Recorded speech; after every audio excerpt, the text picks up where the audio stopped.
Russia overnight launched its largest aerial assault on Ukraine's capital since the start of the war, just hours after President Donald Trump signaled dimming prospects for a ceasefire following a telephone call with his Russian counterpart, Vladimir Putin. While the attacks primarily targeted Kyiv, across Ukraine at least 23 people were injured in the strikes, which involved about 540 drones and 11 missiles, according to the country's military. Russia is showing it has no intention of ending the war, Ukrainian President Volodymyr Zelensky said Friday morning on X. It was a brutal, sleepless night for Kyiv residents, he added. Out of the 23 people injured, 14 had been hospitalized. Kyiv Mayor Vitaly Klitschko said on Telegram after several buildings were partially damaged and set ablaze.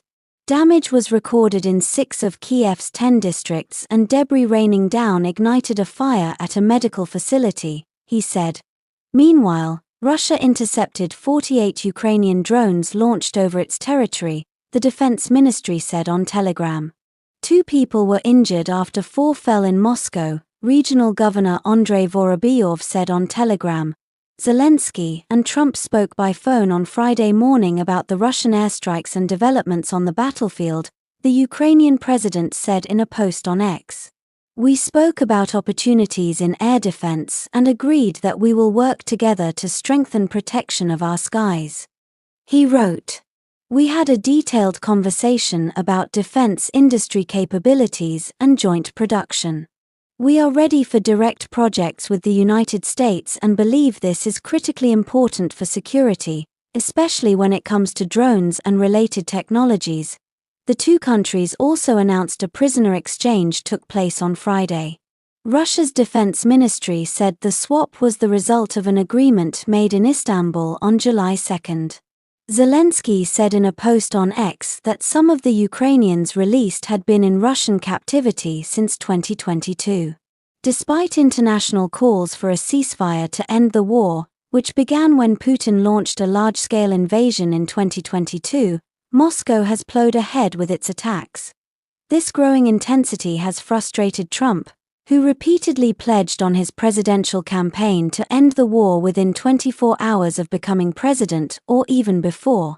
On Thursday, Trump told reporters that he didn't make any progress with Putin at all in their call. I'm not happy about that, I'm not happy, Trump said. Noting that he doesn't believe Putin is ready to end the war. I'm very disappointed. Kyiv, which relies heavily on U.S. military aid and has been calling for more help, is facing an adversary that is slowly making battlefield gains while sticking to its central demands for Ukraine to cede territory. Despite claims to be willing to seek a negotiated end to the war, Russia already occupies around 1/5 of Ukraine's territory, including areas it has illegally annexed.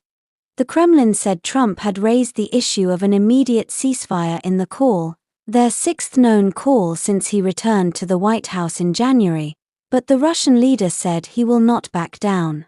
Vladimir Putin stated that Russia continues to seek a political resolution to the conflict through negotiations, Kremlin's foreign policy aide Yuri Ushakov said in a briefing Thursday.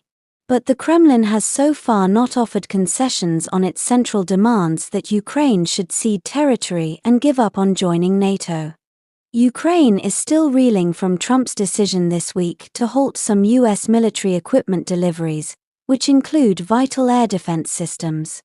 Without truly large-scale pressure, Russia will not change its dumb, destructive behavior, Zelensky said, stressing that it primarily depends on the U.S. to change the situation for the better. Earlier this week, the Pentagon halted weapons shipments to Ukraine amid concerns, which some officials have disputed, that it could undermine the U.S. stockpile. The weapons being held include thousands of high-explosive munitions, precision-guided missiles, grenade launchers, and Patriot interceptors that Ukraine would use to defend against Russian missiles, according to 4 defense officials and congressional sources. We can't give weapons to everybody all around the world, Chief Pentagon spokesman Sean Parnell told reporters Wednesday. We have to look out for America and defend our homeland and our troops around the world. Michael Bosierkiw, a senior fellow at the Atlantic Council think tank, said Trump's inaction and his outright blaming of Ukraine at times is likely seen by Putin as an invitation to press forward on the battlefield. Putin sees this as almost an invitation to bomb the heck out of Ukrainian cities and to grab more territory, he said in a telephone interview from the southwestern Ukrainian city of Odessa. Keir Giles, a senior fellow at Chatham House, a London-based think tank, said Trump's call with Zelensky on Friday is unlikely to bring any substantial progress. Past talks between the US and Ukrainian presidents have proven to yield as little impact on the overall direction of US policy as Trump's occasional outbursts on social media that Putin is not playing along with what he wants, Giles said in an email.